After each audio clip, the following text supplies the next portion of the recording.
Halo, welcome to back my channel. Bagi kalian yang ingin mendukung video ini, jangan lupa klik subscribe ya. Ditunggu. Terima kasih. Hai semuanya. Di video kali ini saya akan mencoba membahas mengenai tahapan-tahapan yang akan dilakukan dalam melakukan wawancara penelitian. Sebelum kita lanjut ke videonya, bagi kalian yang ingin mendukung video selanjutnya, kalian bisa like, komen, subscribe, dan share ke seluruh sosial media yang kalian punya. Wawancara penelitian biasanya dilakukan oleh seseorang untuk mendapatkan informasi yang terkait dengan objek yang dilakukan dalam penelitian tersebut. Wawancara merupakan sebuah upaya yang dilakukan oleh seseorang untuk mendapatkan informasi mengenai objek penelitian yang akan dilakukan dalam wawancara tersebut. Biasanya ketika kita akan melakukan wawancara, kita seringkali tidak mengetahui tahapan-tahapan yang harus dilakukan oleh kita sebelum melakukan wawancara. Adapun hal-hal yang harus kita ketahui atau kita perhatikan dalam melakukan wawancara adalah terdiri dari 3 bagian.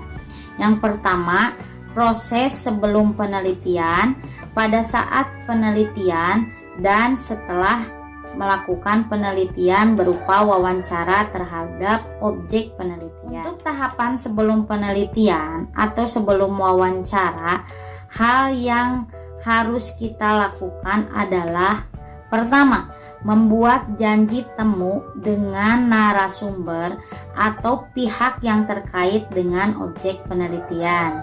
Karena biasanya dalam sebuah objek, baik organisasi maupun perusahaan memiliki kebijakan tertentu dalam melakukan janji temu dengan para peneliti atau pewawancara.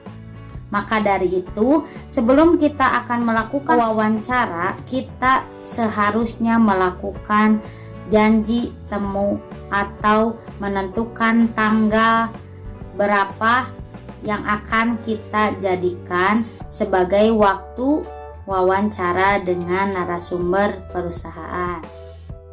Bagaimana sih konsep wawancara atau pertanyaan wawancara yang harus diajukan? Nah, biasanya untuk konsep pertanyaan tergantung kita sebagai peneliti. Bisa kita menggunakan konsep 5W1H yang biasa kita kenal dengan who, what, where, when, why, and how.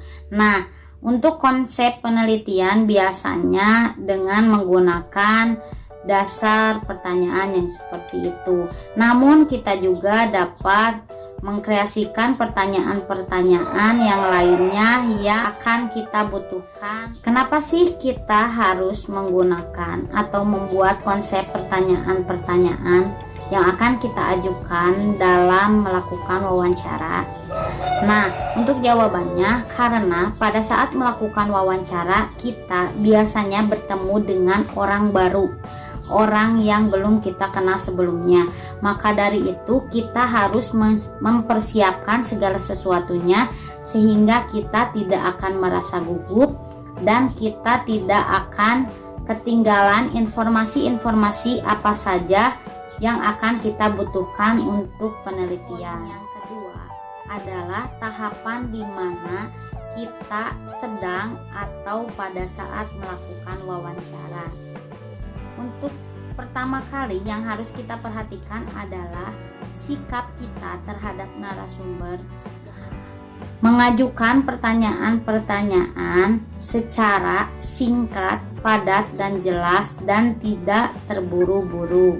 Atau kita tidak boleh menyela atau memotong jawaban yang diberikan oleh narasumber dengan pertanyaan-pertanyaan lainnya. Nah, sehingga yang harus kita perhatikan adalah ketika narasumber sedang memberikan jawaban terhadap pertanyaan yang kita ajukan, maka kita harus senantiasa menunggu jawaban dari narasumber sampai beres dan dapat dimengerti. Jangan sampai ketika narasumber sedang menjelaskan kita memberikan pertanyaan-pertanyaan baru yang membuat narasumber kehilangan fokus dalam memberikan pertanyaan. Selanjutnya, ketika kita sudah melakukan wawancara dan mendapatkan informasi dari narasumber dan sekiranya informasi yang kita dapatkan sudah cukup, maka langkah selanjutnya yang harus kita lakukan adalah mengucapkan terima kasih, kemudian berpamitan dan memberikan kesan baik kepada pihak narasumber, sehingga di kemudian hari pada saat kita membutuhkan informasi berkelanjutan mengenai wawancara yang akan kita lakukan, maka pihak narasumber akan memberikannya kembali terhadap kita. Dan kita juga harus berusaha mencoba menjaga nama baik alma mater yang kita miliki. Dan untuk tahap terakhir adalah tahap dimana setelah kita melakukan penelitian. Nah, setelah kita melakukan penelitian, apa saja sih yang harus kita lakukan? Nah, yang harus kita lakukan adalah membaca kembali jawaban-jawaban yang telah diajukan kepada narasumber. Kemudian kita coba analisis dan buatlah informasi yang kita dapatkan dari narasumber. Video yang bisa saya sampaikan bagi kalian yang ingin berbagi pengalaman, silahkan kalian lampirkan di kolom komentar.